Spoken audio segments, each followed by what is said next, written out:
semuanya, Assalamualaikum warahmatullahi wabarakatuh. Apa kabar hari ini? Alhamdulillah, tetap semangat. Allahu Akbar. Alhamdulillah, Allah masih berikan kita nikmat sehingga kita bisa melaksanakan pelajaran hari ini. Dan tetap jaga kesehatan dan semangat belajarnya. Hari ini berjumpa kembali bersama Bu Guru di pembelajaran literasi. Sekarang kita sudah masuk bulan Agustus. Nah, ada yang tahu apa peristiwa bersejarah di bulan ini? Ya, bagus sekali, yaitu Hari Kemerdekaan Republik Indonesia. Nah, siapa yang sudah tahu bagaimana sejarah kemerdekaan Indonesia? Belum tahu? Yuk, simak dengan baik ya, sejarah kemerdekaan Indonesia. Nah, sebelum Indonesia merdeka, banyak sekali perjuangan para pahlawan Indonesia, pahlawan kemerdekaan Indonesia. Sebelum kita lanjutkan, mari kita baca doa sebelum belajar dulu ya. Bismillahirrahmanirrahim. Rabbi zidni ilma warzuqni fahma. Ya Allah, tambahkanlah ilmu pengetahuan kepadaku dan berikanlah pemahaman kepadaku. Amin. Yes. Nah, mari kita lanjutkan. Sejarah kemerdekaan Indonesia. Secara garis besar dapat Ibu sebutkan ada 4. Sejarah kemerdekaan ini jika disampaikan bisa panjang ya. Namun untuk hari ini, untuk lebih efisien waktunya ya, dapat Ibu sebutkan beberapa poin besar atau beberapa poin penting sejarah kemerdekaan Indonesia. Nah, di antaranya yang pertama adalah kekalahan Jepang. Nah, kekalahan Jepang karena terjadinya pengeboman di kota Hiroshima pada tanggal 6 Agustus dan di Nagasaki pada tanggal 9 Agustus. Nah, peristiwa besar ini mengakibatkan Jepang lumpuh terhadap sekutu. Sehingga akhir dari peristiwa ini, Jepang berjanji memberikan kemerdekaan pada tanggal 24 Agustus 1945. Yang kedua yaitu terjadinya peristiwa Rengas Dengklok. Nah, peristiwa ini karena adanya pro atau setuju dari kalangan tua dan kontra atau tidak setuju dari kalangan muda. Kenapa tidak setuju? Karena kalangan muda tidak setuju proklamasi diadakan pada tanggal 24 Agustus dan para pemuda tidak ingin ada keterikatan antara Indonesia dengan Jepang. Nah, yang ketiga adalah perumusan dan pengesahan teks proklamasi. Nah, dari terjadinya peristiwa Rengas Dengklok membuat jalan pikiran Soekarno-Hatta berubah dan akhirnya menyetujui agar proklamasi harus segera dibacakan. Setelah kembali ke Jakarta, mereka menuju kediaman Laksamana Maida untuk melakukan perumusan teks proklamasi. Karena Maida merupakan kepala kantor penghubung Angkatan Laut yang aman dari ancaman militer Jepang.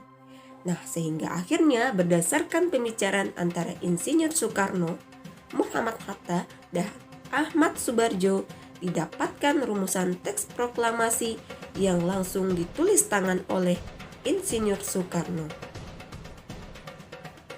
Yang keempat, pembacaan teks proklamasi. Nah, pembacaan teks proklamasi di kediaman Soekarno, Jalan Pegangsaan Timur, nomor 56 Jakarta.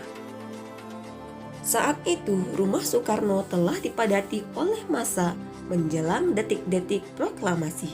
Semua sibuk mempersiapkan pembacaan teks. Dan bahkan Ibu Fatmawati tengah menjahit bendera. Teks proklamasi dibacakan oleh Bapak Insinyur Soekarno yang menjadi sejarah kemerdekaan Indonesia.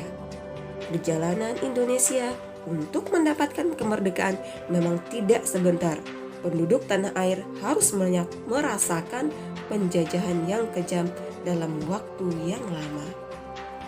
Melalui peristiwa ini, hendaknya kita menghargai jasa para pahlawan yang telah gugur membela negara Indonesia. Selanjutnya kita akan lihat siapa saja pahlawan kemerdekaan Indonesia. Nah, sebelum itu, adakah yang sudah tahu apa itu pahlawan? Baik, dari sebuah referensi, Ibu menemukan bahwa pahlawan adalah orang yang menonjol karena keberaniannya dan pengorbanannya dalam membela kebenaran. Siapa saja pahlawan kemerdekaan Indonesia?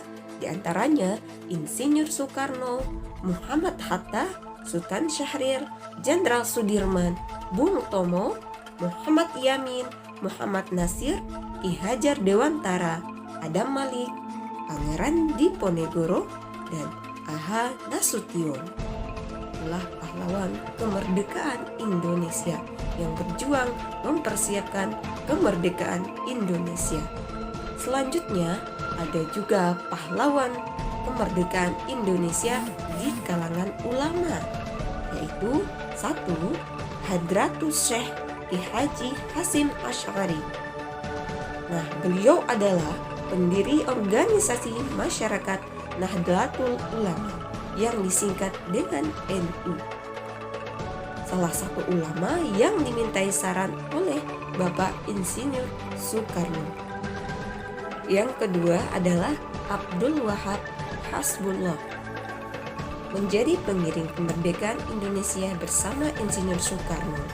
Nah, beliau sering memberikan petuah tentang bagaimana masyarakat dan umat Islam harus dan wajib mencintai negerinya. Yang ketiga adalah Nawawi. Ulama ini adalah ulama yang berasal dari Mojokerto. Beliau memimpin perang melawan Belanda di Surabaya. Beliau juga mempunyai kesaktian menangkis peluru dengan sorbannya. Yang keempat adalah As'ad Syamsul Arifin.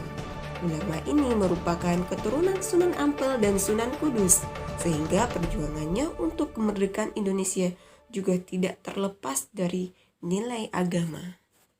Yang kelima adalah Syekh Musa Sukanegara dan Ki Haji Abdul Mukhti.